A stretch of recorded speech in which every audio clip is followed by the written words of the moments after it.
गुरु हरे जी। कृष्ण प्रभु। हरे कृष्णा माता जी।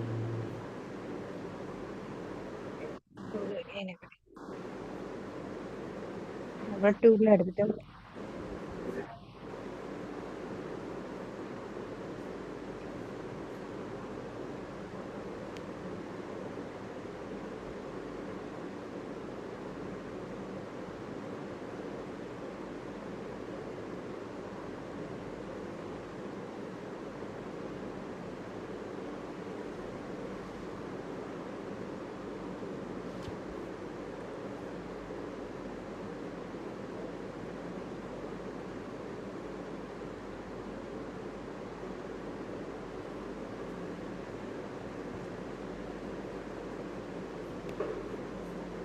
हरे कृष्णा। तो हम लोग मंगलाचरण से शुरू करते हैं। ओम ज्ञानतिमिरन्धस्य ज्ञानञ्जनशलाकया चक्षुरुन्मिलितं येन तस्मै श्रीगुरुवे नमः। नमः ओं विष्णुपादाय कृष्णपृष्ठाय भूतले श्रीमते भक्तिवेदान्तस्वामिनिति नामिने। नमस्ते सारस्वतीदेवे गौरवाणी प्रचारिणे निर्विशेषशून्यवादी पाश्चात्यदेशतारिणे। जय श्री कृष्ण चैतन्य प्रभु नित्यानंद श्री अद्वैत गदाधर श्रीवासादि गौर भक्त वृंद। हरे कृष्णा कृष्णा कृष्णा हरे हरे, हरे राम राम राम हरे हरे। हरे कृष्णा। सभी भक्तों का हार्दिक स्वागत श्रीमद् भागवतम की रीडिंग में। तो हम पढ़ रहे हैं श्रीमद् भागवतम के पहले स्कंद का 11वां अध्याय। अध्याय का शीर्षक है भगवान श्री कृष्ण का द्वारका में प्रवेश।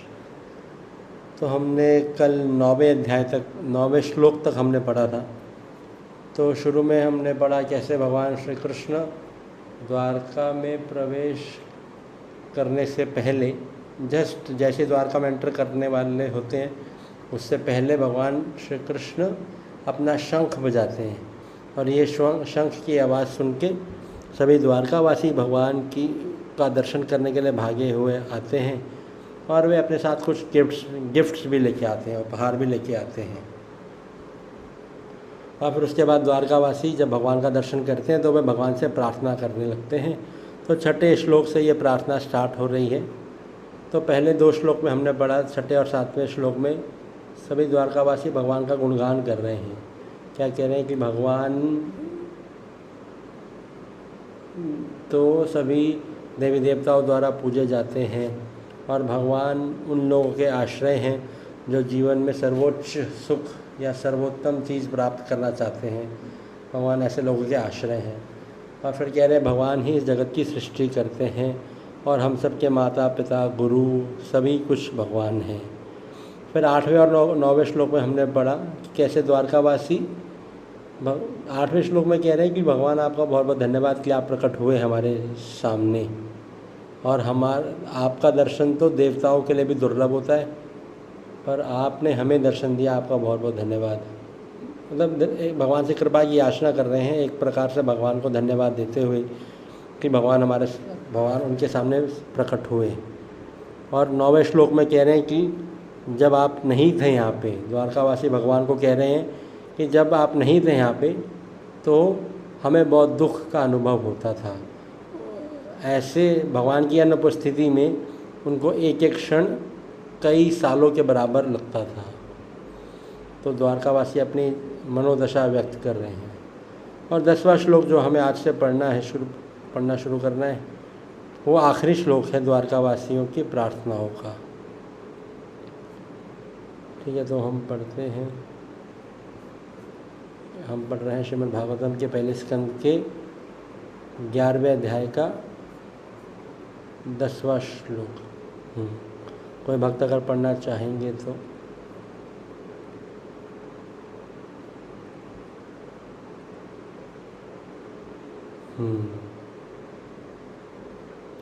ठीक है, तो मैं पढ़ता हूँ।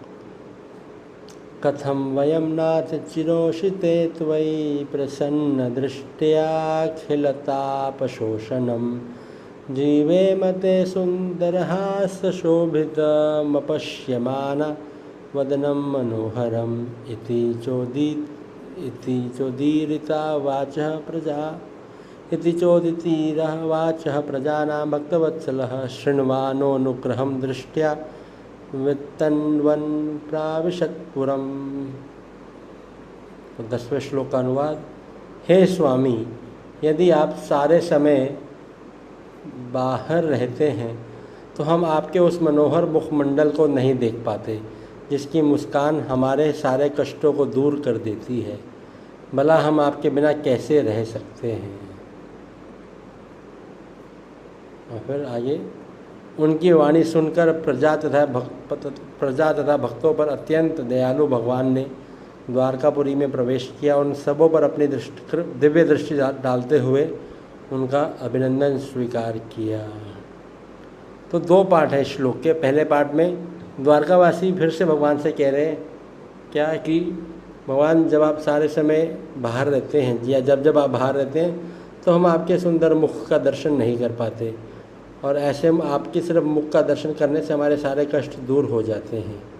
पर आप जब नहीं रहते तो हम आपके मुख का दर्शन नहीं कर पाते, इसलिए हम काफ़ी कष्टों से हमें जूझना पड़ता है। तो इसमें भी जैसे हम कल चर्चा कर रहे थे कि इसमें भी द्वारकावासियों की विनम्रता भी दिखती है कि वो भगवान से फिर भी हक नहीं जता रहे कि आप तो हमारे परिवार वाले हैं, बताओ आप हमारे साथ समय नहीं बिताते, आप बाहर ही घूमते रहते हो। ऐसा कोई भी लांछन या कंप्लेंट नहीं कर रहे द्वारकावासी, भगवान से अनुग्रह कर रहे हैं कि भगवान द्वारकावासियों को अधिक से अधिक संग प्रदान करें। तो ऐसे जो हम कल चर्चा कर रहे थे कि हम अपने जीवन में भी लागू कर सकते हैं कि हम मंदिर जाते हैं, मंदिर में हमें सेवाएं मिलती हैं, मंदिर में हमें प्रसाद मिलता है, मंदिर में हमें सम्मान मिलता है। तो ऐसा जब कॉन्टिन्यूसली होने लगता है तो हमें लगता है कि ये तो मिलना ही चाहिए। पर हम यहाँ द्वारकावासियों से शिक्षा ले सकते हैं कि हालांकि द्वारकावासियों का भगवान पे हक था, फिर भी वो भगवान से हमेशा कृपा की याचना कर रहे हैं और धन्यवाद दे रहे हैं भगवान का। तो ऐसे हमें अपने साथ, भक्तों के साथ, अपने परिवारजनों के साथ करना चाहिए कि हमें ये नहीं सोचना चाहिए कि हमारा हक है ये। हमें हमेशा धन्यवाद की स्थिति में रहना चाहिए, विनम्रता की स्थिति बनाए रखनी चाहिए। ठीक है। और फिर दूसरे पार्ट में क्या बता रहे हैं कि अब भगवान ने ऐसे जब सभी द्वारकावासियों की बातों को सुना तो भगवान ने उन सभी बातों को, उनका गुणगान को, उनकी प्रार्थनाओं को स्वीकार किया और अपने दिव्य दृष्टि डालकर सभी द्वारकावासियों पर कृपा की। यह तात्पर्य, कृष्ण का आकर्षण इतना प्रबल होता है कि एक बार उनसे आकृष्ट हो जाने पर उनका विक्षोभ सह पाना कठिन हो जाता है। ऐसा क्यों है?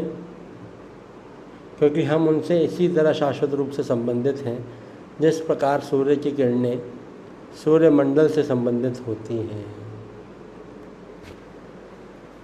तो प्रभुपाद जी तात्पर्य शुरू कर रहे हैं एक एग्जाम्पल के साथ। प्रभुपाद जी सिद्धांत क्या बता रहे हैं कि एक बार यदि हम कृष्ण से आकर्षित हो गए तो फिर हम कृष्ण से वियोग सहन नहीं कर सकते।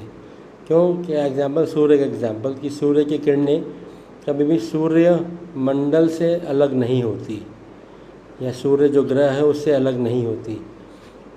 और उसी प्रकार प्रभुपाद जी कहना आगे बताएंगे, प्रभुपाद जी कह रहे हैं कि उसी प्रकार हम भगवान के अंश हैं तो हमें भी भगवान से अलग नहीं होना चाहिए। आगे, सूर्य की किरणें और विकिरण के आणविक अंश हैं। इस तरह सूर्य तथा सूर्य प्रकाश को विलग नहीं किया जा सकता। बादलों द्वारा उनका विलगाव क्षणिक तथा कृत्रिम होता है, और जो ही बादल हट जाते हैं तो ही सूर्य की किरणें सूर्य की उपस्थिति में आज अपना सहज तेज बिखेरने लगती हैं। इसी प्रकार जो पूर्ण आत्मा के सूक्ष्मांश हैं वे भ्रामक शक्ति माया के कृत्रिम आवरण के कारण भगवान से विलग हैं। भ्रामक शक्ति माया के इस आवरण को हटाना है, और ऐसा हो जाने पर जीव भगवान को साक्षात देख सकते हैं और उनके सारे कष्ट तुरंत ही दूर हो जाएंगे। हम में से प्रत्येक व्यक्ति जीवन के कष्टों को हटाना चाहता है, लेकिन हम नहीं जानते कि इन्हें किस प्रकार हटाया जाए। यहाँ पर इसका समाधान दिया गया है, और ये हम पर निर्भर करता है कि हम इसे आत्मसात करें अथवा नहीं। तो प्रभुपाद जी ने शुरू में तात्पर्य में एग्जाम्पल दिया सूर्य का, कि सूर्य की किरणें जैसे सूर्य ग्रह से अलग नहीं है वैसे ही हम हैं। लेकिन प्रभुपाद जी कह रहे कभी कभी सूर्य के एग्जाम्पल में कभी कभी बादल आ जाते हैं, तो सूर्य की किरणें सूर्य से अलग हो जाती हैं, लेकिन वो बादलों का आना टेम्पररी है, कुछ ही समय के लिए है। तो ऐसे प्रभुपाद जी कह रहे हैं एक जीव का भगवान के साथ शाश्वत संबंध है, पर वो संबंध कभी कभी टूट जाता है। कब? जब जीव माया के वशीभूत हो जाता है। तो इसलिए प्रभुपाद जी कह रहे हैं कि हमें माया के इस आवरण को हटाना है, और ऐसा हो जाने पर जीव भगवान को साक्षात देख सकते हैं और उनके सारे कष्ट तुरंत ही दूर हो जाएंगे। तो यदि हमें कष्ट दूर करने हैं, इसका मतलब क्या है? प्रभुपाद जी कह रहे हैं हमें माया का आवरण से बाहर निकलना है, तो हमारे दुख कम हो जाएंगे, या भगवान के साथ हमें संबंध को बढ़ाना है, तब हमारे सारे कष्ट दूर हो जाएंगे।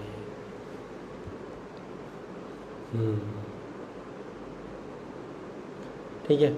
तो इस श्लोक में दोनों बातें आई हैं कि द्वारकावासियों ने अपनी प्रार्थना भी की है कि हे भगवान आप ज़्यादा दिनों के लिए बाहर मत जाया कीजिएगा, और फिर सूत गोस्वामी कह रहे हैं कि ऐसे भगवान ने उन सभी की प्रार्थना को स्वीकार किया।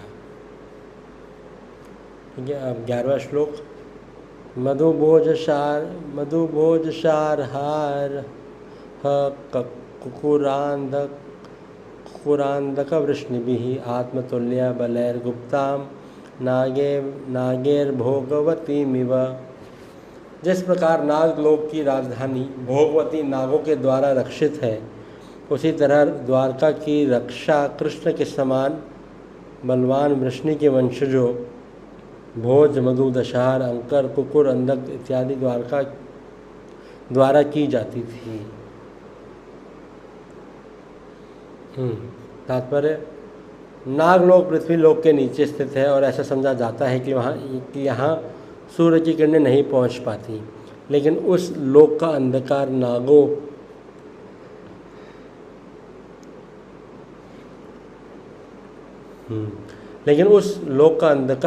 नागों या स्वर्गिक सर्पों के शिरों पर स्थित मणियों के प्रकाश से दूर होता है। यह भी कहा जाता है कि वहाँ पर नागों के भोग विलास के लिए सुंदर उद्यान, सरोवर आदि हैं। यहाँ पर यह भी कहा गया है कि यह स्थान नागरिकों द्वारा अच्छी तरह सुरक्षित है। उसी प्रकार से द्वारकापुरी भी वृष्णिवंशियों द्वारा सुरक्षित थी, जो भगवान कृष्ण के ही समान शक्तिशाली थे, जहाँ तक इस धरती पर उनके शक्ति प्रदर्शन का संबंध था। तो अनुवाद में क्या है कि एग्जाम्पल दिया गया अनुवाद में, जैसे भोगवती मतलब पाताल लोक की जो राजधानी है, नागलोक की राजधानी भोगवती, उसकी रक्षा कौन करते थे? स्वयं सभी नाग मिलकर उसकी रक्षा करते थे।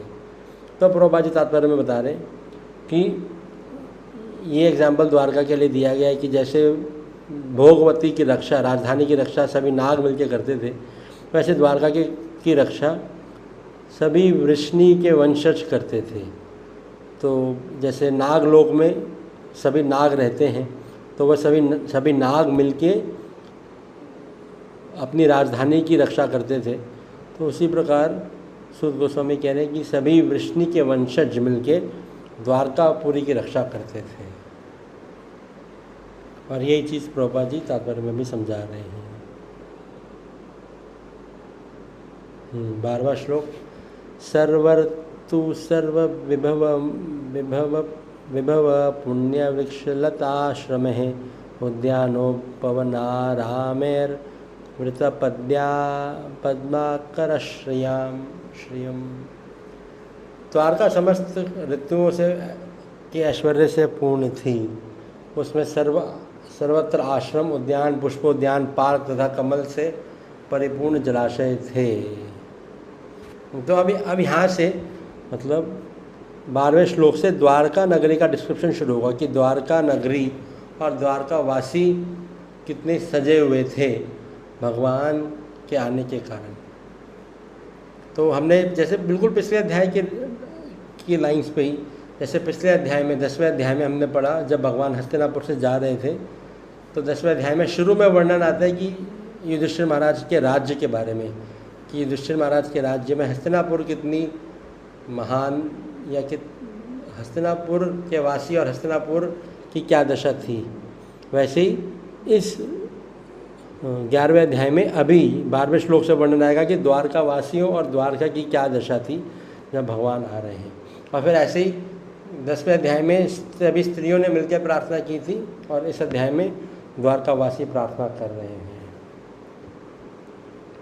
तो इस श्लोक में क्या आ रहा है, पहला गुणगान क्या आ रहा है द्वारका नगरी का, कि वह समस्त ऋतुओं के ऐश्वर्य से पूर्ण थी और उसमें सभी जगह आश्रम, उद्यान, पुष्पोद्यान, पार्क वगैरह सब कुछ अवेलेबल था द्वारका नगरी में। अब प्रभुपाद जी का तात्पर्य थोड़ा सा लंबा तात्पर्य है पर इंटरेस्टिंग है।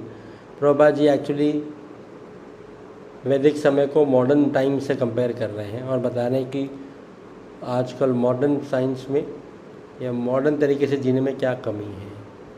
तात्पर्य, मानव सभ्यता की पूर्णता प्रकृति के वरदानों का सदुपयोग उनके सहज रूप में करने से संभव बनाई जा सकती है।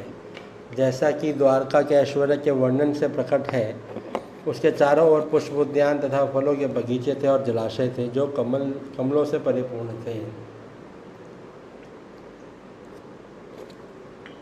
यहाँ पर किसी मिल तथा कसाई घर के बल पर चलने वाली फैक्ट्री का उल्लेख नहीं है जो आधुनिक महानगरों के लिए आवश्यक साज सामग्री है। तो प्रभुपाद जी कह रहे हैं कि यदि हमें मानव सभ्यता की पूर्णता चाहिए तो हम प्रकृति के वरदान, इंग्लिश में लिख रहे हैं Prabhupada ji, gifts of nature, प्रकृति का जो गिफ्ट दिया है, प्रकृति ने जितने हमें गिफ्ट दिए हैं या वरदान दिए हैं उनका हमें उपयोग करना चाहिए, तभी हम मानव सभ्यता की पूर्णता को प्राप्त कर सकेंगे। और प्रभुपाद जी कह रहे हैं जैसे यहाँ पे वर्णन आया द्वारका नगरी में कि उसमें कितने सारे पार्क थे, जलाशय थे, फलों के बगीचे थे, तो ऐसे इसी से प्रभुपाद जी ने बोला मानव समाज की सभ्यता बढ़ती है। लेकिन आजकल क्या कह रहे हैं प्रभुपाद जी, आजकल क्या है, हमें मिल और फैक्ट्रियों का उल्लेख मिलता है, ये हम देखते हैं आजकल। लेकिन जो द्वारका नगरी का जो गुणगान किया गया है कि शहर में पार्क होने चाहिए और बगीचे होने चाहिए, जलाशय होने चाहिए, वो हमें देखने को नहीं मिलते। तो ये मॉडर्न समाज की, आजकल आधुनिक समाज की ये कमी है। फिर भी आगे कह रहे हैं प्रभुपाद जी, फिर भी आधुनिक सुसंस्कृत मनुष्य के अंतःकरण में भी प्रकृति के वरदानों का उपयोग करने की रुचि बरकरार है। आधुनिक सभ्यता के अग्रणी अपने निजी आवासों को ऐसे स्थानों में बनाते हैं जहाँ सुंदर बगीचे तथा जलाशय हों, लेकिन सामान्य व्यक्तियों को वे पार्कों तथा बगीचों से रहित दम घाटू स्थानों में रहने के लिए छोड़ देते हैं। तो प्रभुपाद जी फिर आगे कह रहे हैं कि अभी दोगलापन भी हम देख सकते हैं। पहले तो ज़्यादातर जगह शहरों में ऐसा प्रकृति के गिफ्ट्स ऑफ नेचर तो अवेलेबल नहीं है जो द्वारका नगरी में थे। मतलब उद्यान थे, बगीचे थे, पार्क थे, जलाशय थे, ये बहुत कम अवेलेबल है। पर प्रभुपाद जी कह रहे हैं फिर भी लोग इनसे आकर्षित होते हैं। क्यों आकर्षित होते हैं? क्योंकि तभी बड़े बड़े जो लोग होते हैं, मतलब यहाँ पे प्रभुपाद जी लिखा है आधुनिक समाज के अग्रणी, मतलब जो सरकार चलाने वाले लोग होते हैं, वो क्या करते हैं, वो अपने निजी आवास, अपने खुद के आवास को, अपने खुद के रहने के स्थान को ऐसी जगह पे बनाते हैं, ऐसी जगह चुनते हैं जहाँ पर सुंदर सुंदर बगीचे हो या जलाशय हो। तो प्रभुपाद जी कह रहे हैं ये क्या है, एक तो दोगलापन भी कह सकते हैं, और इससे पता लगता है कि आज भी लोग प्रकृति से बड़ा आकर्षित होते हैं या प्रकृति के गिफ्ट्स को स्वीकार करना चाहते हैं। लेकिन बस ये तो कुछ ही लोगों के लिए संभव है, लेकिन अधिकतर क्या होता है, लेकिन सामान्य व्यक्तियों को वे पार्कों तथा बगीचों से रहित दम घोटू स्थानों में रहने के लिए छोड़ देते हैं। दम घोटू स्थान मतलब समझ रहे हैं, मतलब इंग्लिश में जैसे बोलते हैं स्लम या झुग्गी झोपड़ी। तो प्रभुपाद जी कह रहे हैं ऐसे। और हम देख भी सकते हैं कि जो लोग फैक्ट्रियों में काम करते हैं, चाहे वे थोड़ा पैसा अच्छा कमा रहे हों, लेकिन अंततः वो ऐसे झुग्गी झोपड़ी या बड़े लो लेवल के घरों में रहते हैं। तो ये प्रभुपाद जी ने 50-60 साल पहले ही ये प्रभुपाद जी लिख चुके हैं।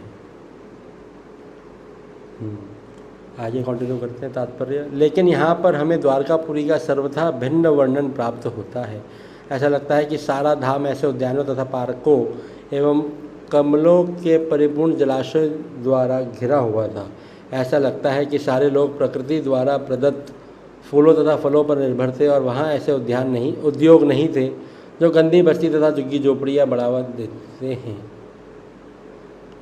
सभ्यता की प्रकृति का अनुमान उन मिलों तथा फैक्ट्रियों को बढ़ोतरी से नहीं लगाया जाता जिनसे मनुष्य की कोमल भावनाएं विनष्ट हों, अपितु मनुष्यों में प्रबल आध्यात्मिक प्रवृत्तियों के विकास से लगाया जाता है, जिससे उन्हें भगवत धाम वापस जाने का अवसर प्राप्त हो सके। फैक्ट्री तथा मिलों का विकास उग्र कर्म कहलाता है और ऐसे कर्म से मनुष्य तथा समाज की सुकोमल भावनाओं को क्षय होकर असुरों का कारागार बना देती हैं। तो प्रभुपाद जी तात्पर्य के पहले पैराग्राफ के आखिरी पार्ट में क्या बता रहे कि मॉडर्न समाज में क्या समस्या है कि मॉडर्न आजकल का जो समाज है उसमें ऐसी सर्कमस्टेंसेज या ऐसी स्थितियाँ पैदा की जाती हैं जो व्यक्ति की मनुष्य की कोमल भावनाओं को नष्ट कर देती हैं। लेकिन जो श्लोक में वर्णन आया है कि द्वारका नगरी में इतने सारे नेचुरल गिफ्ट्स अवेलेबल थे, उपलब्ध थे, उनसे क्या होता है, उनसे हमें भगवत धाम जाने का अवसर प्राप्त होता है। तो ये कमी है आधुनिक समाज की, आजकल के समाज की, कि वे प्रकृति पर निर्भर ना रह के अपने खुद के प्लान्स पर निर्भर रहते हैं या अपने खुद की चीज़ों पर निर्भर रहते हैं और प्रकृति पर निर्भर नहीं रहते। दूसरा पैराग्राफ, यहाँ पर हम पवित्र वृक्षों का उल्लेख पाते हैं। ये इंटरेस्टिंग पैराग्राफ है, ये शायद हम में से अधिकतर भक्तों ने ना सुना हो। तो दूसरा पैराग्राफ, यहाँ पर हम पवित्र वृक्षों का उल्लेख पाते हैं जिनमें ऋतु के अनुसार फूल फल लगते हैं। अपवित्र वृक्ष केवल व्यर्थ के जंगल होते हैं और उनका उपयोग केवल ईंधन के लिए हो सकता है। आधुनिक सभ्यता में ऐसे अपवित्र वृक्षों को सड़क के किनारे के दोनों किनारों पर रोपा जाता है। मानव शक्ति का सदुपयोग सुकोमल भावनाओं के विकास के लिए होना चाहिए, जिससे आध्यात्मिक ज्ञान प्राप्त हो सके और इसी में जीवन का समाधान प्राप्त होता है। मनुष्य के शरीर में सूक्ष्म तंतुओं के विकास के लिए फल फूल, सुंदर उद्यान, पार्क, कमलों के बीच क्रीड़ा करते बतख एवं हंसों से युक्त जलाशय तथा प्रचुर दूध तथा मक्खन देने वाली गायें आवश्यक हैं। इसके विपरीत कारागार तुल्य खाने, फैक्ट्रियाँ तथा कार्यशालाएँ श्रमिक वर्ग में आसुरी वृत्तियों को जन्म देती हैं। श्रमिक वर्ग के बल पर ही शोषण को प्रश्रय मिलता है, फलस्वरूप उनमें अनेक प्रकार के उग्र संघर्ष होते रहते हैं। द्वारका धाम का वर्णन मानवीय समाज सभ्यता के लिए एक आदर्श प्रस्तुत कर रहा है। तो प्रभुपाद जी दूसरे पैराग्राफ में एक इंटरेस्टिंग चीज़ बता रहे हैं कि दो प्रकार के वृक्ष होते हैं। कैसे? एक तो अपवित्र वृक्ष और दूसरे पवित्र वृक्ष। तो पवित्र और अपवित्र वृक्ष में या शुद्ध और अशुद्ध वृक्ष में क्या अंतर है कि जो अशुद्ध वृक्ष होता है वो फल फूल नहीं देता, या जो अपवित्र वृक्ष होता है वो फल फूल नहीं देता, और जो पवित्र वृक्ष होता है वो ज़रूर फल या फूल ज़रूर देगा। तो और प्रभुपाद जी खुद कह रहे हैं, हम भी देख सकते हैं आजकल तो, और प्रभुपाद जी भी कह रहे हैं क्या आधुनिक सभ्यता में ऐसे अपवित्र वृक्षों को सड़क के दोनों किनारों पर रोपा जाता है ना। तो हम देख सकते हैं, हम जब भी फ्लाईओवर पे चढ़े या रोड पे चल रहे हो तो रोड में बीच में क्या होता है, बहुत सारे पेड़ पौधे लगाए जाते हैं पर उनमें कोई फल नहीं आते। इसका मतलब क्या है, वो सब अपवित्र वृक्ष हैं या अपवित्र पेड़ हैं या पौधे हैं। तो उनसे क्या होता है, हमारा समाज का नुकसान होता है। तो इसलिए हमें अधिक से अधिक पवित्र वृक्षों को लगाने चाहिए, पर निश्चित रूप से ये शायद किसी को जानकारी ही ना हो, तो इसलिए लोग लगाते होंगे, पर ये हमें पता होना चाहिए। फिर उसके बाद प्रभुपाद जी कह रहे हैं कि कितने सारे उदाहरण दे रहे हैं कि मानव समाज के विकास के लिए क्या आवश्यक है। फल फूल, सुंदर उद्यान, पार्क, कमलों के बीच क्रीड़ा करते बतख एवं हंसों से युक्त जलाशय तथा प्रचुर मात्रा में दूध तथा मक्खन देने वाली गायें।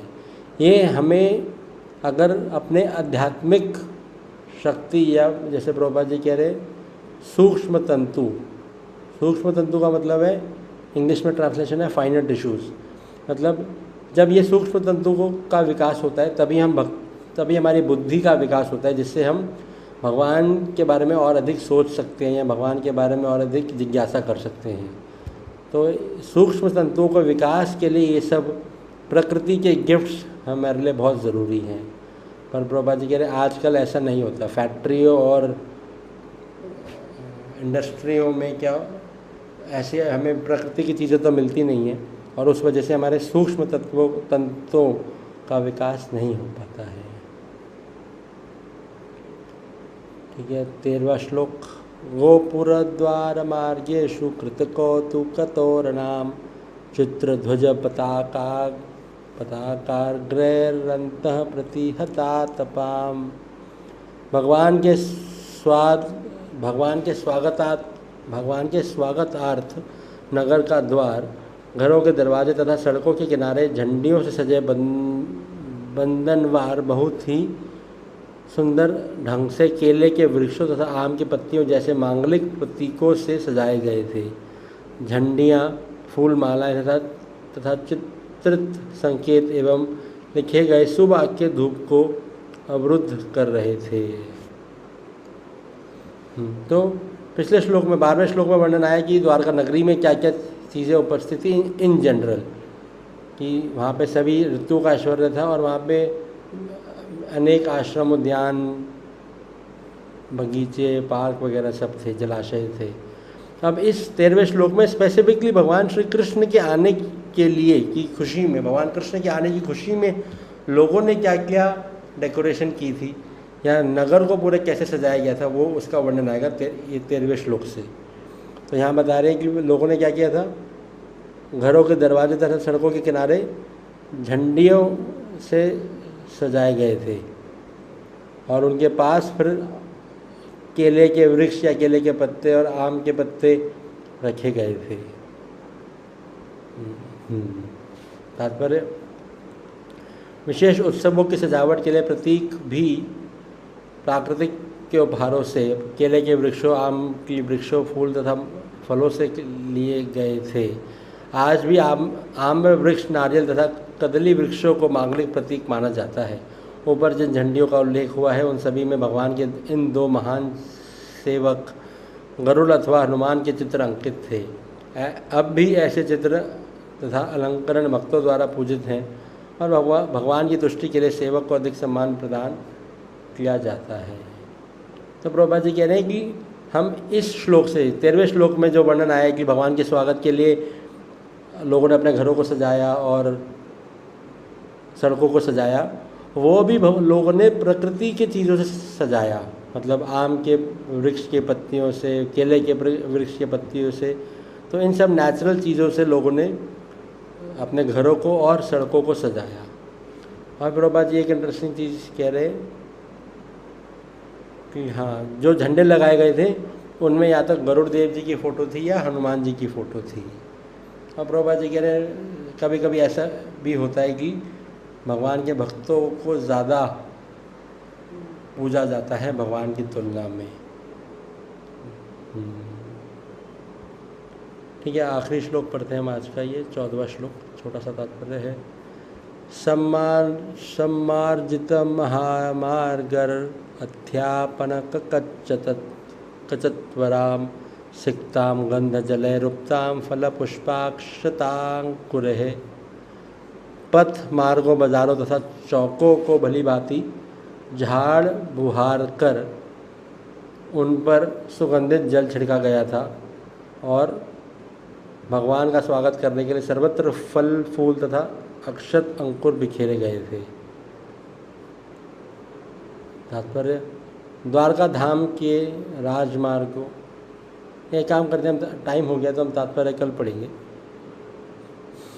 तो आज हमने 13वें श्लोक तक पढ़ा और 14वें श्लोक का अनुवाद पढ़ा। हम कल तात्पर्य से कंटिन्यू करेंगे। तो हम समझ सकते हैं कि कैसे द्वारका नगरी में अनेक नेचुरल गिफ्ट्स थे और फिर लोग द्वारका नगरी को सजा भी रहे थे। तो अब ये सजावट और आगे कुछ लोगों तक चलेगी, तो हम समझ सकते हैं कि लोग कितने खुश थे भगवान के आने से। तो ऐसा ऐसा कहा जाता है कि जैसे अभी जन्माष्टमी आएगी कुछ 2 महीने बाद या 1 महीने बाद जन्माष्टमी है, तो उस जन्माष्टमी में भी क्या होता है, भगवान का प्राकट्य होता है। और ऐसा कहा जाता है कि जन्माष्टमी पे भगवान के लिए विशेष सेवा करना वो 64 भक्ति के अंगों में से एक है। तो जैसे द्वारकावासी भगवान के आने से इतने खुश थे और अपने घर को सजा रहे थे, तो हमें भी प्रयास करना चाहिए कि जन्माष्टमी पे, क्योंकि भगवान का प्राकट्य होता है जन्माष्टमी का फेस्टिवल, तो हमें भी कुछ ना कुछ विशेष सेवा करनी चाहिए, अपने घरों को सजाना चाहिए अगर हो सके तो, नहीं तो मंदिर में कुछ विशेष सेवा करनी चाहिए। तो ये एक सदाचार या एटिकेट है कि भगवान आ रहे हैं तो हमें उनका स्वागत बहुत अच्छे ढंग से करना चाहिए। ठीक है, हम यहीं पे विराम देते हैं। आपसे भक्तों का जुड़ने के लिए बहुत बहुत धन्यवाद। हम कल 14वें श्लोक के तात्पर्य से कंटिन्यू करेंगे। ग्रंथराज श्रीमद् भागवतम की जय, श्रील प्रभुपाद की जय, हरे कृष्ण। जय जय गुरु जय।